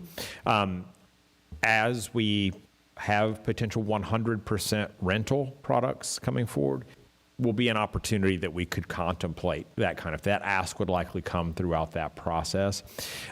Those projects are often funded very significantly differently from for sale projects, which makes the need and the ask much different. So as we've evaluated this throughout the process and talking with our outside consultants on this, there are significant financial ramifications around the rental component versus the for sale component.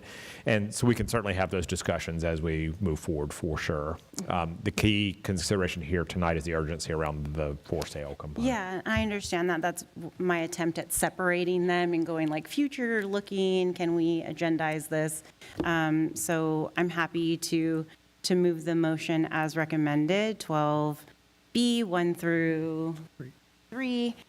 As staff recommends. So are you good with this? You have a motion on the floor for this item, and then if a 100% affordable housing project comes to us that's a rental, we have that conversation at that point. Are you okay with that?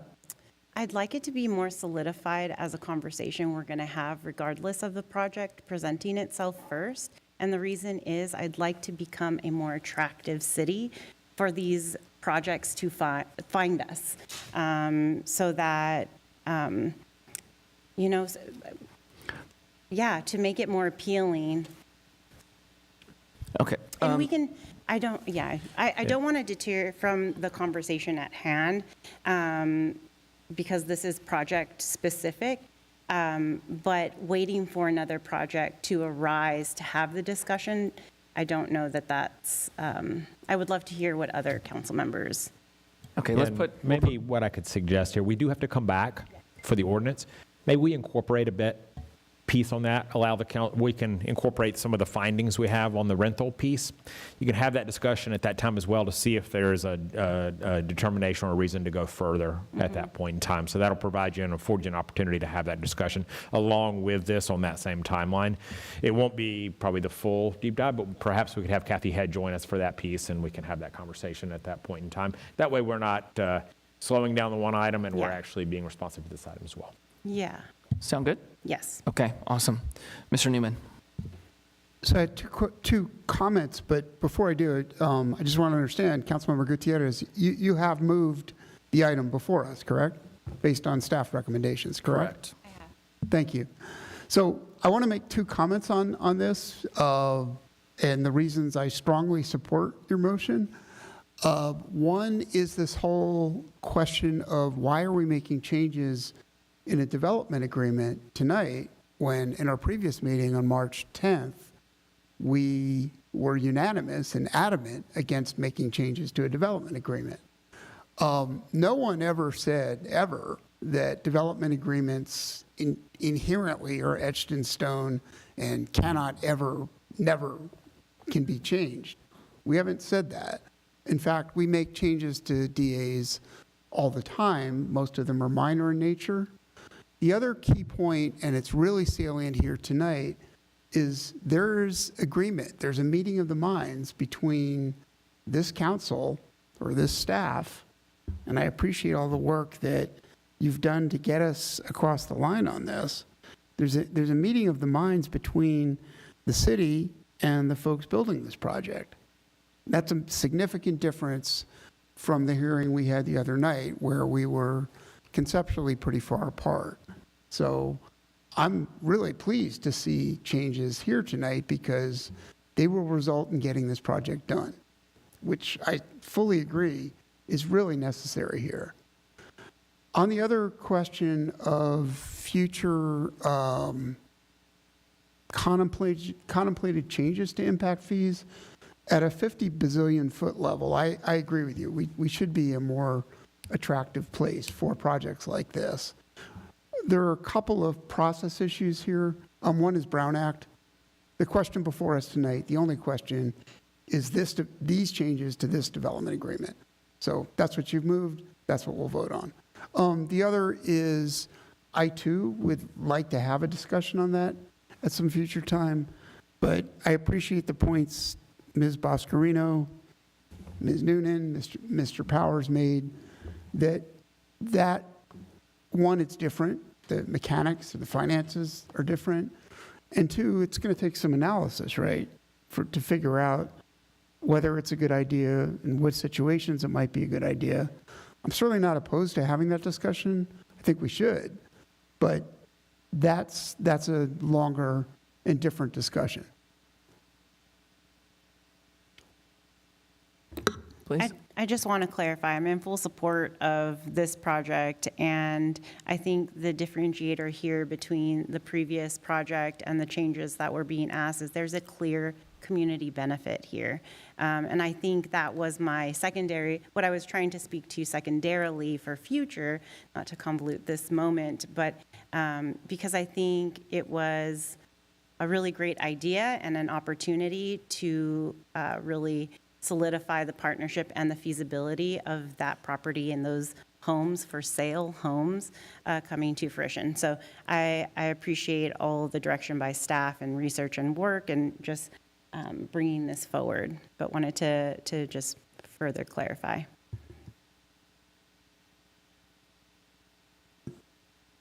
No, I know nothing. Mr. Adams, any comments? So the motion stands as is. Motion stands as is. Simple as that. We're going to Simple as look at that. impact fees for sale affordable only. If I'm understanding As a this right, we have waiver. And changes to the You're just DA basically plus giving us giving direction. staff For this direction. Yeah, particular all you're doing is project. giving us direction. We're going to be coming back with modifications, amendments to the That- DDA, okay. a proposed municipal Yeah, code amendment. I'm not prepared at this point to delve into impact fees for private projects and developers and all the impacts that could have on the city. That's another issue, very complicated and a whole different ballgame. Right. Okay. So we got it right? Got it right. Okay. All right. So, you know, on this one, city bought the land for $10 million in 2021, contributed to the project plus staff time. We committed to build this. I would like to see it through. You are seeing how challenging these projects are.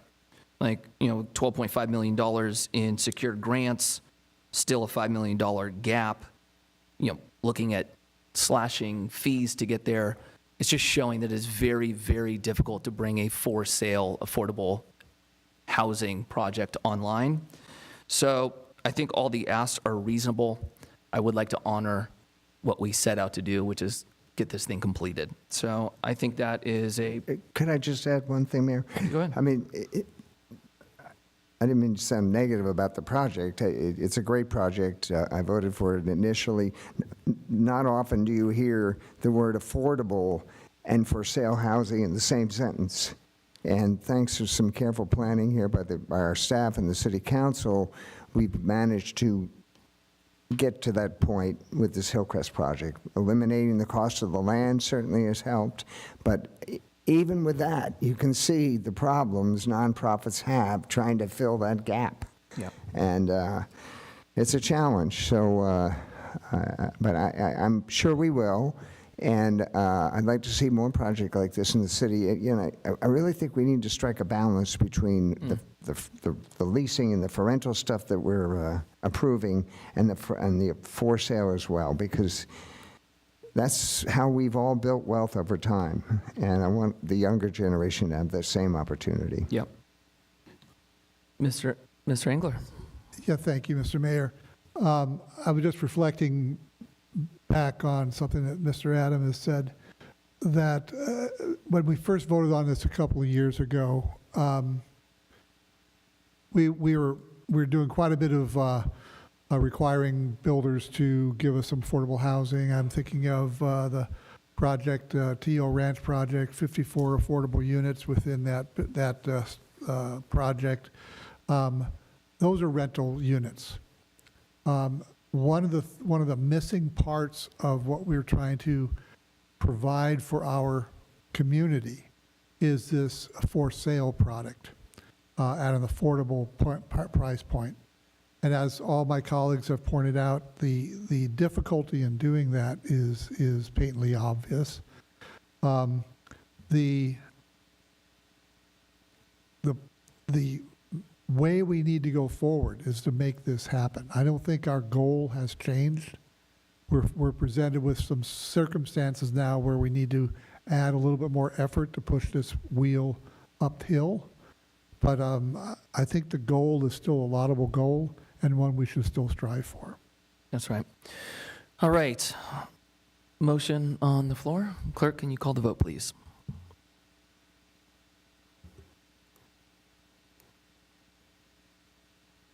And that motion passes 5-0.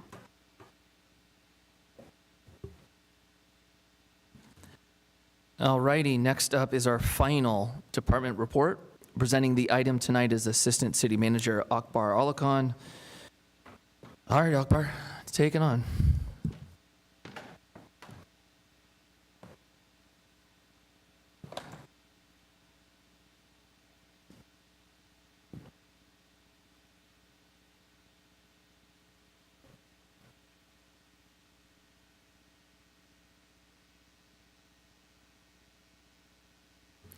I missed you, Jamie. I'm sorry. Jamie's going to be joining Akbar as well.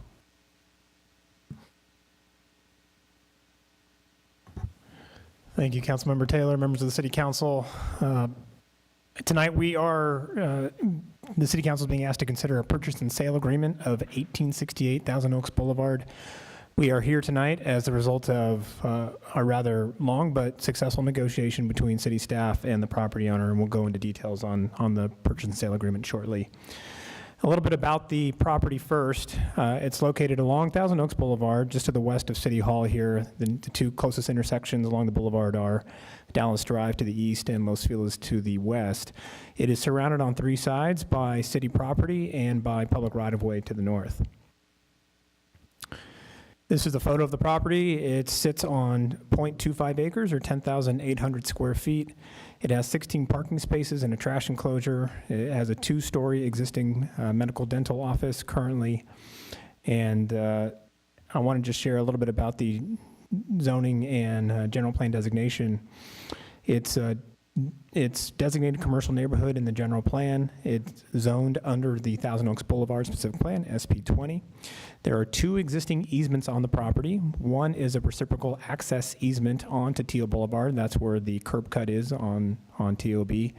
That's actually shared with the property just to the west of it. That's city-owned. And then secondly, in the back portion of the parking lot, there is a 30-foot wide easement owned by the Watershed Protection District for a subterranean box culvert.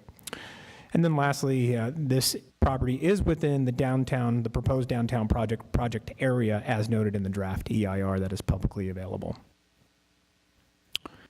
Here's a bit of context of where the property sits in relation to the overall proposed downtown project. It's all the way out to the west end of the project, and you'll see here that Main Street overlies a portion of the property. We're going to drill down just a little bit closer to show exactly why we were pursuing acquisition of this site. And what you'll notice, the property line is shown in that blue line there on the screen. The curb, gutter, sidewalk, roadway, essentially all the assets that make up a street are entirely overlying this property. Additionally, this portion of West Main Street is one of the critical circulation portions of the entire program, and so having access to this part of the property was critical to make sure the entire program works. The PSA in front of you, while it's 20 pages long, I can summarize it, the high points in these 3 bullet points. It has a purchase price to the property owner of $4.5 million. That's reflective of not only the appraised value of the property, but also the relocation cost associated with the business and maintaining business continuity. Secondarily, the city, while we will take ownership of the property at the close of escrow, the city would lease back the property to the current owner for 14 months. And really that's allowing for the current property owner to find a new home for the business that's currently occupying the property. If this is approved tonight, we anticipate the close of escrow to be next month in May of 2026. So the recommendation in front of you first is to approve the purchase and sale agreement between the City of Thousand Oaks and the current property owner, 1868 TO LLC. Allow the city manager to execute the purchase and sale agreement, and if it's acceptable to the city manager and city attorney, to make any minor amendments to that PSA. Third is approving the budget appropriation expenditure of $4.585 million. That includes the acquisition costs as well as some transaction costs. Fourth is to authorize the city manager to execute that leaseback agreement I just noted on the previous slide. And then lastly, to find that these actions are exempt from CEQA.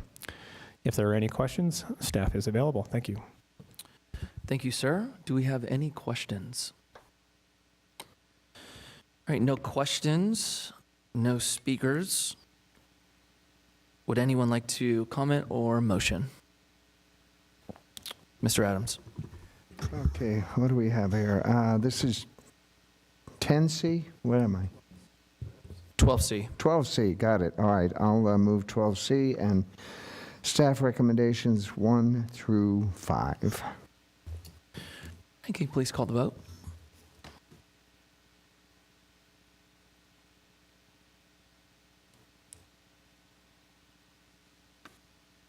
I'll do a roll call vote. Councilmember Adam? Yes. Councilmember Newman? Aye. Councilmember Gutierrez? Yes. Mayor Pro Tem Engler? Yes. And Mayor Taylor? Yes. And that motion passes 5-0.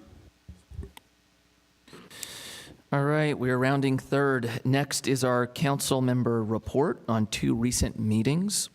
We'll take items 15A and 15B together. Councilmember Engler, Councilmember Newman, would you like to report on the Washington, D.C. trip? So I'll start with Mr. Engler. I'll just call you up. Well, sure. No, we had, I thank the citizens for sending us again to Washington DC and also to a Cal Cities event in the city of Costa Mesa about 3 weeks ago. The trip to Washington DC, which was staffed very ably by our Mina Leba, legislative analyst, it was a meeting where we went to both the National League of Cities convention, and also we met with agencies and our congressional representatives, both senators and our Congresswoman Brownlee. During those meetings, we had a series of items that we wished to petition the government for, and we met with agencies. We petitioned the agencies, and then we went to our representatives. Just a quick little rundown on those. We're looking for some help in creating a small business incubator assistance to help give opportunities to our younger people who wish to create business. We're looking at, we've had our transition center for homelessness out of Newberry Park for about a year now, and we do have proof of concept of that, where we've had people graduate from that transition center and move into permanent housing. We're asking for government to, federal government assistance to help us finish that project and really build it out to this full potential. We've also noticed, especially after seeing what happened in LA during the fires, we're asking for backup power for our pump stations so that we don't run short of water during the critical times of PSPSs and wildfire. And we've also asked for some interventions in our open space with invasive species such as Mexican fan palms, which during both those fires in LA early last year,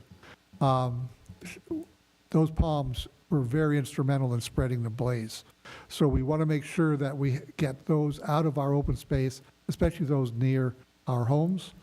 And then we have two road projects, or two actually one road project related to flood control, and then our downtown flood control project that we're looking to get federal funding to help us make sure that we don't have any reoccurrence of floods that have happened in the past, and also get ahead of a potential problem at Lynn Road and Hillcrest, where we have a box culvert that's over 60 years old under that intersection.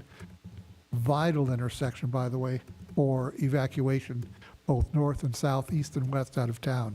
We want to redo that one to make sure that that's up to current standards. I'm also on the committee, the Public Safety Committee there. There's a lot of talk in our Public Safety Committee on the uses and dangers of AI use in police work.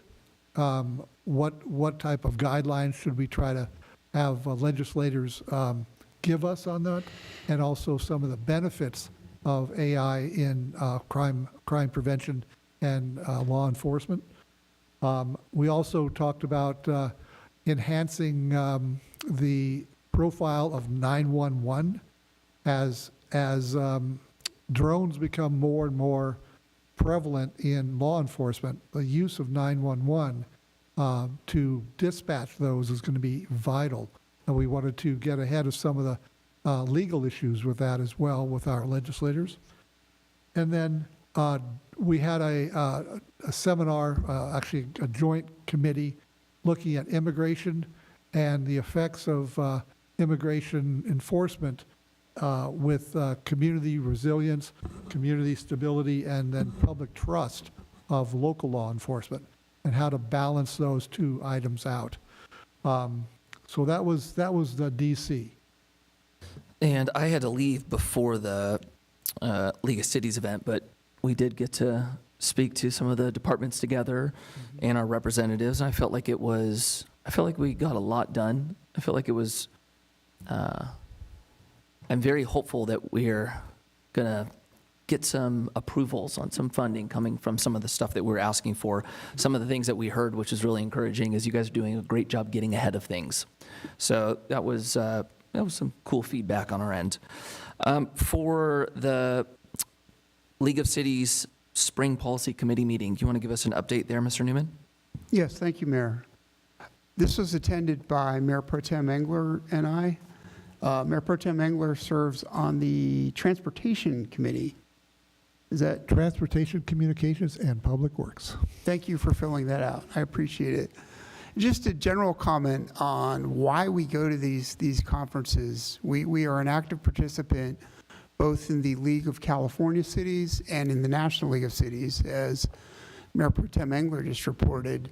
I would say there's three benefits. One is it is incredibly useful to talk with our colleagues in other cities. NLC represents close to 3,000 cities around the country, and we are all wrestling with some of the same problems, and we learn about innovative ways that other cities are addressing problems. We're not proud. We'll steal from anyone, and we've done that multiple times, and that is best done through face-to-face communications. Two is we get money.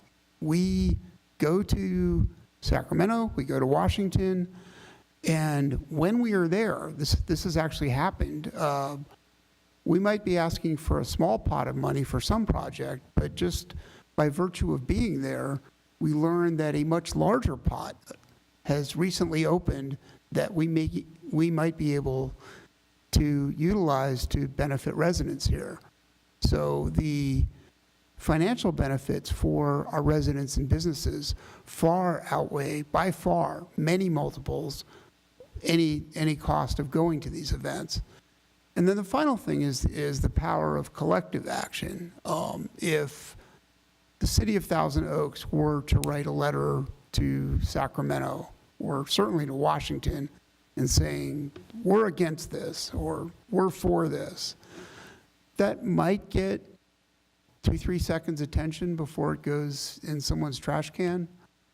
But on the other hand, if every city in California is lobbying in the same direction, or every city in the country is, that gets a lot more attention, because those are much more important constituencies if we act together. So that's why we do these things. Now, as for the policy committees, Councilmember Engler is our resident, Mayor Pro Tem Engler, rather, is our resident transportation expert.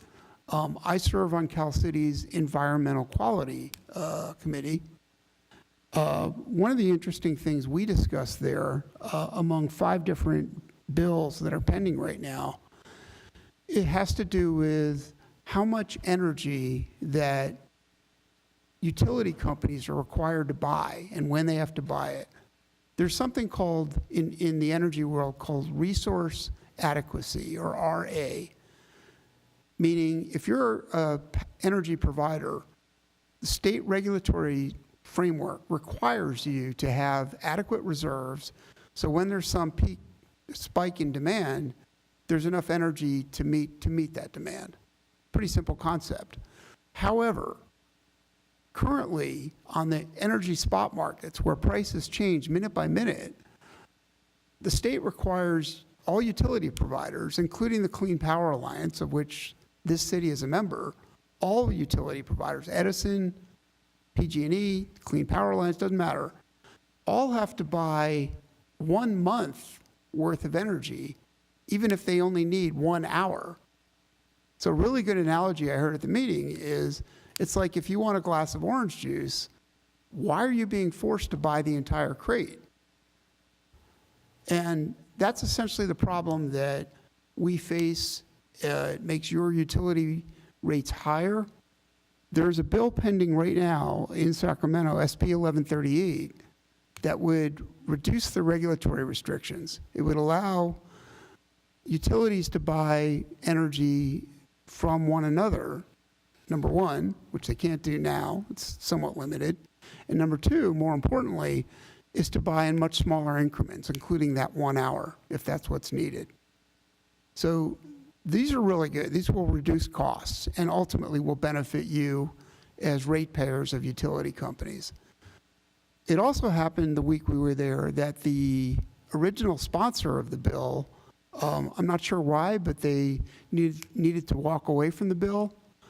And because we have good communication with our assembly member in Sacramento, Assembly Member Irwin, she stepped up and she's now taken over as the lead sponsor of this bill.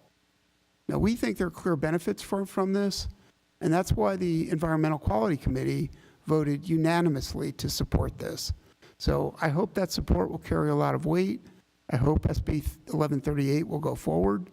We also did one other, we voted on 5 bills in total, but we voted to support one other bill, and this has to do with the aftermath of wildfires.